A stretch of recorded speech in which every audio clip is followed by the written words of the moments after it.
Hey, so I'm Brandy, and this is my ethical dilemma. Prior to finishing my bachelor's degree in criminal justice and switching careers, I managed a bar and grill for almost 8 years. In the restaurant field, good help can really be far and in between. During this time, I had a waitress named Amy, who, of course, I switched names for this scenario, but all of this happened, who had worked for me for about 3 years. Aside from my management position, I was also trying to raise 4 kids and go to school full time. Management of a bar and grill in itself was very time consuming as I was virtually on call day and night, 7 days a week for any issues and problems while also trying to be a mom and a student.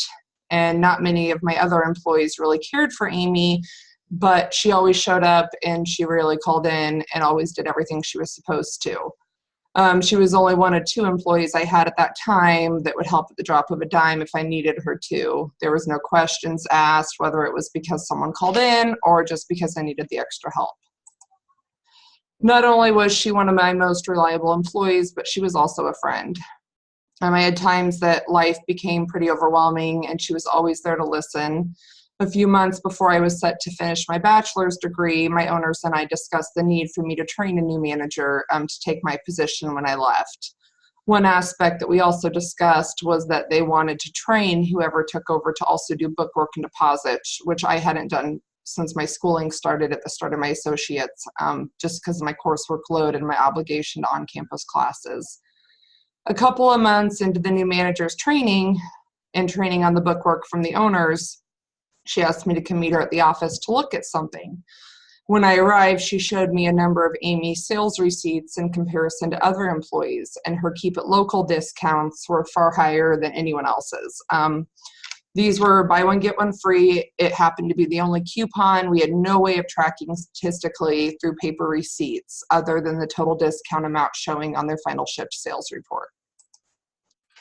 As much as I didn't want to believe what I was seeing at that point, I couldn't dispute the numbers. Her discounts for that coupon, the buy one, get one free, were 3 to 5 times higher than everyone else's almost every week. Since we kept sales reports going quite a ways back, I started going through all of the sales reports and comparing them to similar shifts, other employee sales reports, and calculating all the numbers. I also started watching recorded videos of her shifts to see what was going on. At that point, it was pretty indisputable that she had been stealing. She was pretty much taking the cash for the check, applying the discount at the register, and pocketing the difference.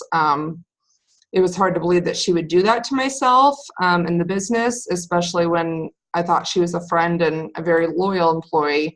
But pretty much at that point, I had no choice but to let her go.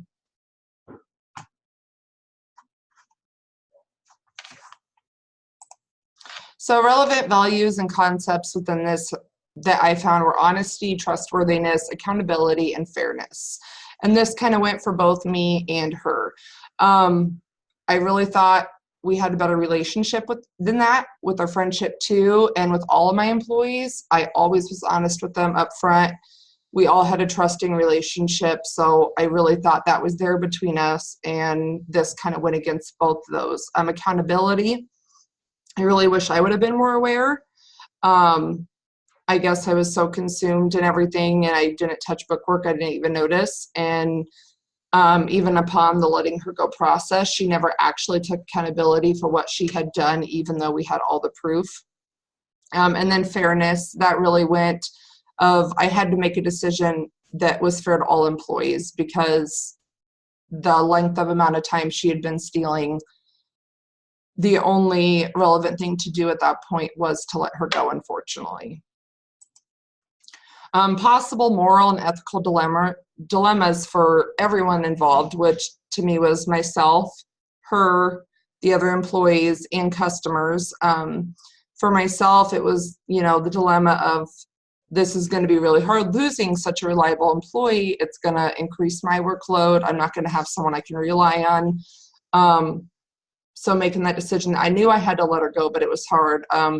Just knowing stealing is wrong, though, and that had to kind of end us along with the betrayal as not only a close employee, but a friend. For Amy, it was losing the respect she had earned from me, from her years of working, from customers. getting caught in her personal reputation, and then the loss of a job. How do we go about this? It was really hard having this sit down with her and addressing something that was so hard to believe she was doing to us the whole time.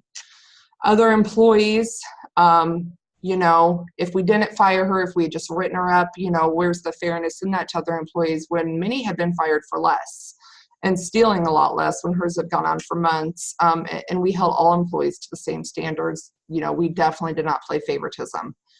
And then to the customers, I guess you expect that you can trust the employees who take care of you, and, their money was being stolen, essentially. I mean, they, of course, as a waitress, you earn tips, and they were essentially being stolen from.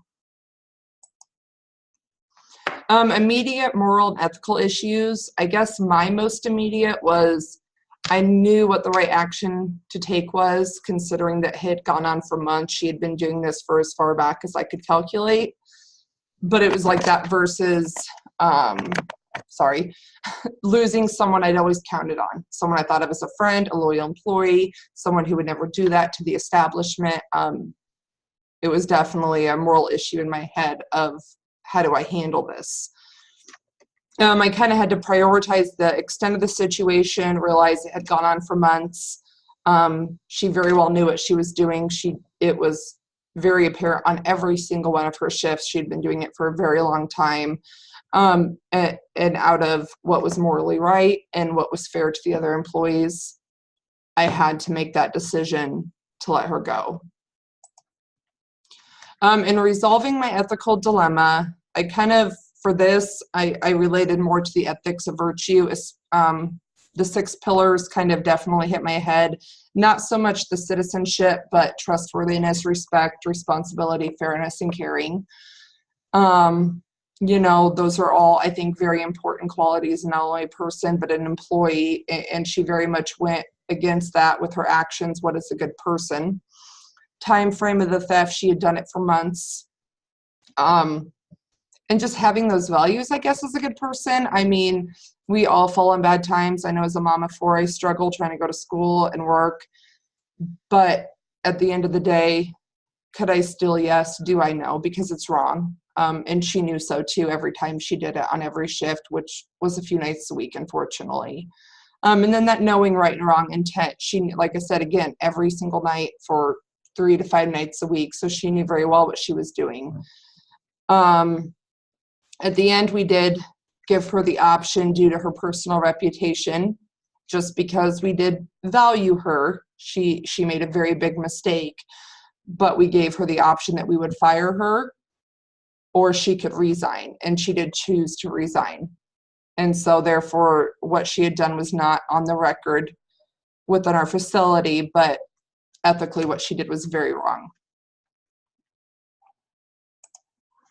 So learning curve and wisdom. I guess I could have been more aware. While I didn't do book work, while I was not in there daily doing the numbers, I could have had, I did inventory, but I guess I could have had more insight, overview over sales reports daily. I could have gone in the office, I could have gone in the folders and looked at them and caught it that way. I did not. I guess sometimes you don't always know people, even those closest to you. She had worked under me for 3 years. We were super close, and I guess I thought I knew her better than that. And so that was definitely a learning curve, is sometimes you don't know people like you think you do. Management comes with hard decisions. I'd always knew that, but not as much as I learned when it came to a situation with somebody I was close to, that you can't play favoritisms at that point. You still have to do what's right. And kind of wisdom is ethical decisions, and doing what is right is not always easy. Actually, most often doing what is morally right can be harder. However, in the end, you will not feel good about yourself, nor will you help show others the importance of doing the right thing. I know learning curve and wisdom for myself is, and something that always hits my head, is the type of people I want my children to grow up to be. And so that definitely helps me in these daily decisions when I do run into ethical dilemmas, is thinking of what kind of people would I want my children to be and what kind of example am I setting. So that is my ethical dilemma. Thank you.